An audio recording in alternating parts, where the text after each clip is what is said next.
Buenas tardes. A continuación vamos a presentar el proyecto. Hemos escogido para este tema la Fuente de Herón.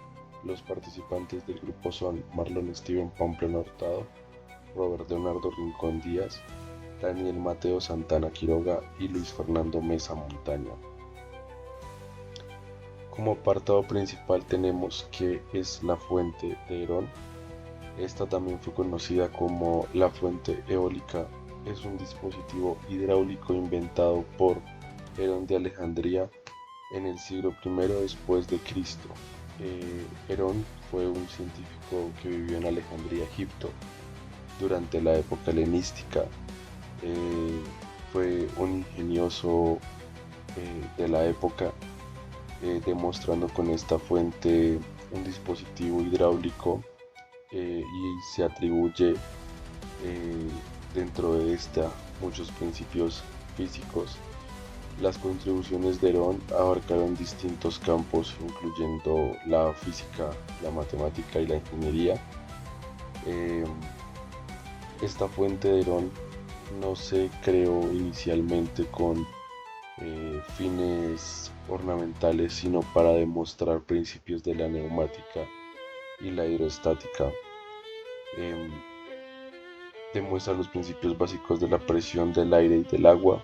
La fuente de Herón también demuestra, eh, ahondando en estos principios, la presión del aire en la cámara inferior de la fuente, cosas que se verán un poco más adelante, la presión hidrostática que ejerce el fluido en un punto situado dentro del mismo y la transferencia de energía en la cámara superior de la fuente. Esta misma pues es energía potencial que se transmite a través del agua y se convierte en energía cinética por medio del chorro. La versión original de Herón es una versión muy compleja, pero se pueden demostrar los mismos principios simplificándolo de una manera utilizando botellas. La fuente se basa en la transferencia de presión en el aire y el agua entre recipientes conectados, en este caso, como lo dije anteriormente, una simplificación por medio de botellas.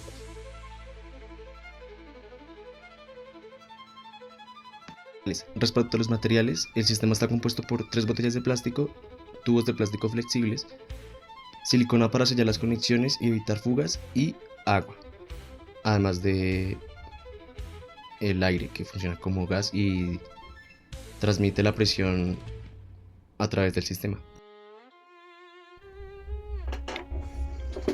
Primeramente se aplica un flujo inicial, el agua de la botella superior empieza a fluir hacia la inferior a través del tubo. Este flujo es impulsado gracias a la gravedad y al descender a la botella va a forjar al aire a subir. Ahí vemos como el aire sube a través de este tubo central a la botella en medio y esa presión transmite el flujo del líquido de la botella en medio hacia la parte superior, completando así el sistema de la fuente de Herón. La fuente de Herón, creada en el siglo I por Herón de Alejandría, es un sistema hidráulico que funciona sin electricidad, aprovechando la presión del aire y la gravedad para impulsar agua. Aunque fue concebida como un experimento, su principio ha inspirado desarrollos tecnológicos hasta la actualidad. Veamos cómo ha evolucionado y en qué se aplica hoy en día. A lo largo del tiempo, la fuente de Herón ha sido modificada para mejorar su eficiencia. Ingenieros y científicos han experimentado con distintos materiales y diseños para aumentar su duración y capacidad. Actualmente existen versiones más grandes y sofisticadas utilizadas para demostrar principios físicos en universidades y centros educativos. Uno de los mayores desafíos de la fuente original era su autonomía. Al depender de una cantidad limitada de agua, su funcionamiento no era continuo. Sin embargo, algunos diseños modernos han incorporado mecanismos de recirculación que permiten mantener el flujo por más tiempo. Los principios detrás de la fuente de Herón han influenciado varias tecnologías actuales. Un ejemplo claro son las bombas hidráulicas sin electricidad que utilizan diferencias de presión para transportar agua, especialmente en zonas rurales o agrícolas. También encontramos aplicaciones en sistemas de riego por gravedad donde el agua fluye sin necesidad de motores, dando el uso de recursos hídricos. Además, en ingeniería ambiental se han desarrollado dispositivos inspirados en la fuente de Herón para la purificación de agua y generación de energía limpia. Otro campo en el que se ha aplicado este principio es en los sistemas neumáticos industriales, donde la presión del aire se usa para mover fluidos sin necesidad de bombas eléctricas, reduciendo el consumo energético. La fuente de Herón no es solo un experimento antiguo, es una prueba de cómo la observación y el ingenio pueden generar soluciones innovadoras. Aunque su diseño original tenía limitaciones, sus principios han sido aplicados en tecnologías que usamos hoy en día, desde sistemas de bombeo hasta aplicaciones en sostenibilidad. Esta idea sigue demostrando su relevancia en la ciencia y la ingeniería. Herón de Alejandría nos dejó una gran lección: entender los principios básicos de la naturaleza que nos permite desarrollar soluciones